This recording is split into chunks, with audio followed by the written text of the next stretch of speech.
আজ আমি আপনাদেরকে চা বানাবো, চা পুদিনা পাতা দিয়ে চা করব, পুদিনা পাতা দিয়ে চা। তো সেটা কিভাবে করব, একেবারে সিম্পল বিষয়। যাদের সর্দি কাশি আছে তারা সকালে বিকালে এই চাটা খেতে পারে।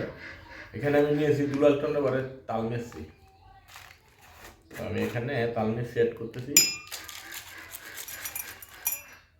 একেবারে পিওর তালমেসি।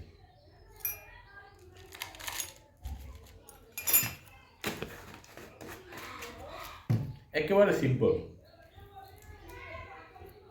পুদিনা পাতার চা। এটা যাদের সর্দি কাশি থাকে, পেটে বদহজম থাকে তারা খেতে পারেন। যাদের পেটে বদহজম তারাও খেতে পারেন, খুব উপকারী। এবং সর্দি কাশি ঠান্ডা থেকেও এটা আপনাদেরকে ভালো রাখবে। এই যে আমি পানি গরম করে নিয়েছি, দিলাম পানি। আমি আবার পুরা অনেক চা লাগে।